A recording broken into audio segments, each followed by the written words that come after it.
కర్ణన్ అక్కడే ఉన్నారు. సో ఓట్ల లెక్కింపుకు సంబంధించి పోస్ట్ బ్యాలెట్ల లెక్కింపు జరుగుతోంది. మీరు చూస్తున్నారు ఆ టీవీ స్క్రీన్ పైన.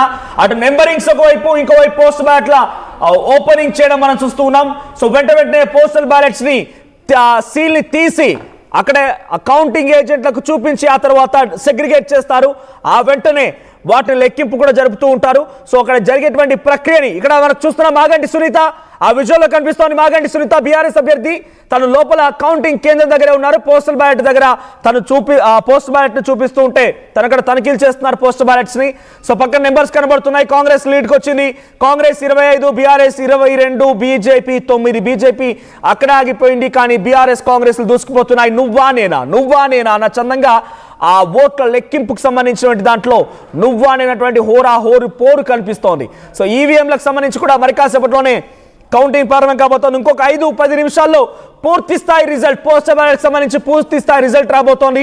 ఇక్కడ మీరు చూస్తున్న దాంట్లో ఇప్పటి వరకు వచ్చింది కేవలం 25, 22, సుమారుగా 47 and 55, రైట్, 55, 56 మాత్రమే. 56 వరకు మాత్రమే ఇక్కడ మనకి రిజల్ట్ వచ్చింది. ఇంకా ఆల్మోస్ట్ ఒక 60, ఆల్మోస్ట్ ఇంకొక 50 కూడా కాదు, 40 చేంజ్, 45, ఇంకొక 45 ఓట్స్ రావాల్సి ఉంది. So Anoop garu wants to tell something. Anoop garu, more than 50% postal ballot votes వచ్చాయి. ఇప్పుడు మీరు పర్సెంటేజ్ చూస్తే Congress 48, BRS about 45, BJP at 7. No ఇది మనం ఇందాకున్న నెంబర్స్ ని పర్సెంటేజ్ లో తీసుకుంటే అబౌట్ 48, మళ్ళీ మారిన number. Congress 30, BRS 25 and BJP 9. Again same 48, 45, probably BJP at 6%. So మన యాక్చువల్ నెంబర్స్ ఏవైతే ఉన్నాయో right now it matters. So ఆయన చెప్తుంది ఏంటంటే నేను ఏ రిజల్ట్స్ ఇచ్చిన దాంట్లో ఇప్పుడు రెప్లికేట్ అవుతోంది సేమ్ యాజ్ గా. సో ఇప్పటి వరకు ఓవరాల్ గా పోల్ అయింది 55 + 9.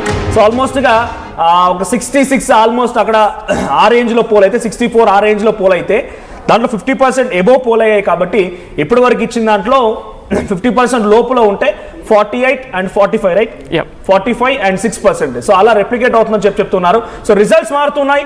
సో ఒకసారి అక్కడ సిచ్యువేషన్ ఏంటో చూద్దాం. పోస్ట్ బ్యాలెట్స్ ఓపెనింగ్ చేసిన సిచ్యువేషన్ లో అక్కడ కోట్ల విజయ్ భాస్కర్ రెడ్డి స్టేడియం దగ్గర ఎటువంటి సినారియో ఉంది, అక్కడ పబ్లిక్ ఏమనుకుంటున్నారు, అక్కడికి వచ్చినటువంటి పార్టీల నేతలు, పార్టీల కార్యకర్తలు ఏమనుకుంటున్నారు, ఎటువంటి హడావుడి వాతావరణం నెలకొన్న చూద్దాం ఒకసారి. సో కరెంట్ సిచ్యువేషన్ లో నెంబర్స్ మారుతూ ఉన్నాయి. ఇంకా కాంగ్రెస్, రైట్, మధు సిచ్యువేషన్ ఏంటి? పోస్టల్ బ్యాలెట్ లో కాంగ్రెస్ ఆధిక్యత కనబడుతోంది. 5 ఓట్లతో కాంగ్రెస్ ముందంజలో దూసుకెళ్తోంది. కరెంట్ అక్కడ సిచ్యువేషన్ ఏంటి? ఎస్, ఇంకా పెరిగింది. 35 కాంగ్రెస్, బీఆర్ఎస్ 28. బీజేపీ అక్కడే ఆగిపోయినా కాంగ్రెస్ బీఆర్ఎస్ దూసుకుపోతున్నాయి. 35 కాంగ్రెస్, 28 బీఆర్ఎస్ అండ్ 9 బీజేపీ. సుమారుగా ఆల్మోస్ట్ ఆల్ ఒక 7 ఓట్ల మెజార్టీతో కాంగ్రెస్ దూసుకెళ్తోంది. మధు, కరెంట్ సిచ్యువేషన్ ఏంటి అక్కడ?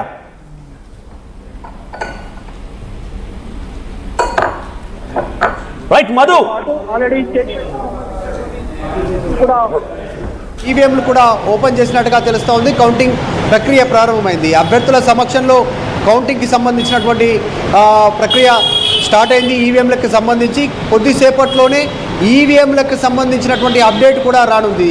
పూర్తి స్థాయిలో లెక్కింపు తర్వాత మొత్తం 4 ఈవీఎంలు ఉంటాయి కాబట్టి 4 ఈవీఎంలలో అంటే డీటెయిల్గా ఈసీ నమోదు చేస్తుంది. ఈసీకి సంబంధించినటువంటి డీటెయిల్స్ అన్ని కూడా ఎల్ఈడి స్క్రీన్లో కానీ, వెబ్సైట్లో కానీ, ఆన్ పేపర్ కానీ అభ్యర్థులు ఓకే చేసిన తర్వాత అక్కడైతే ఎవరైతే కౌంటింగ్ కేంద్రాల వద్ద పార్టీల నుంచి అబ్జర్వర్ ఎవరైతే ఉన్నారో వారందరి సిగ్నేచర్ తర్వాత అక్కడే ఉన్నటువంటి ఎన్నికల అధికారి సంతకంతో మిగతా ఆ రౌండ్కి సంబంధించినటువంటి కౌంటింగ్కి సంబంధించి ఎవరికి ఎన్ని ఓట్లు వచ్చాయనేటువంటి క్లారిటీ ఇస్తారు. అధికార పార్టీకి, ప్రతిపక్షాలకు, బీజేపీకి, ఇండిపెండెంట్లకు నోటాకి ఎన్ని ఓట్లు పడ్డాయి అనేటువంటిది క్లారిటీ ఇస్తారు. సో ఈవీఎంలు కూడా స్టార్ట్ అయింది ఆల్రెడీ.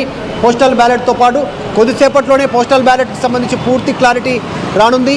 తర్వాత ఇంట్లో ఓటు వేసినటువంటి వృద్ధులకు సంబంధించిన ఓట్లపైన కూడా క్లారిటీ రానుంది.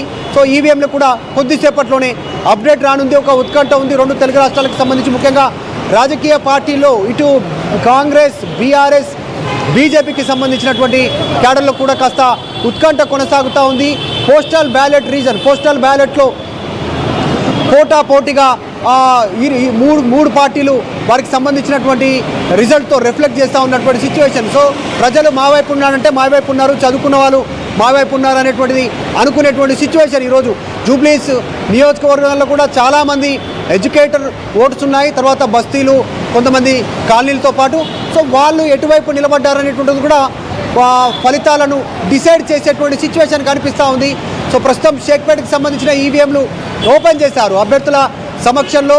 అక్కడ ఉన్నటువంటి మొత్తం జూబ్లీస్ నియోజకవర్గంలో ఉన్న 407 సంబంధించినటువంటి బూతులకు సంబంధించినటువంటి మొత్తం కౌంటింగ్ ప్రక్రియ మధ్యాహ్నం 12 గంటల లోపనే క్లారిటీ వచ్చే అవకాశం ఉంది. పూర్తి ఫలితాలు వేయడానికి మాత్రం కాస్త టైం పడేటువంటి అవకాశం కనిపిస్తూ ఉంది. సో ఓవరాల్గా కొద్దిసేపట్లోనే క్లారిటీ వచ్చేటువంటి అవకాశం ఉంది. మనోజ్.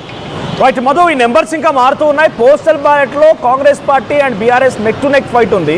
సో రేపు ఈవీఎంస్ ఓపెన్ చేసినా కూడా నెక్ టు నెక్ ఫైట్ కొనసాగే అవకాశం ఉందా డివిజన్ల స్థాయిలో? ఎగ్జాక్ట్ ఈవీఎంలతోటే అసలు కౌంటింగ్ ప్రారంభమయ్యే అవకాశం ఉంది. ఎందుకంటే ఒకేసారి బల్క్లో 1500 నుంచి 2000, ఒక్కొక్క బూతుల్లో 3000 నుంచి కొన్ని సంబంధించినటువంటి 2 బూతుల్లో కలిపి 4500 నుంచి 5000 ఓట్లు పోలేటువంటి అవకాశం ఉంది. కాబట్టి ఇప్పుడు షేక్పేట్లో అత్యధిక జనసందత, మొత్తం పాపులేషన్ డెన్సిటీ ఎక్కువగా ఉంటుంది. తక్కువ ప్లేస్లోనే ఎక్కువ జనాభా నివసిస్తున్నటువంటి ప్రాంతం షేక్పేట్. చాలా ఓట్ల సంబంధించినటువంటి విషయంలో ఒక అంచనాకు వచ్చే పరిస్థితి ఉంది. షేక్పేట్లో మైనారిటీ ఓట్లు ఉండడం, దానితో పాటు మైనారిటీ ఓట్లు యూసుఫ్గూడ, బోరబండ,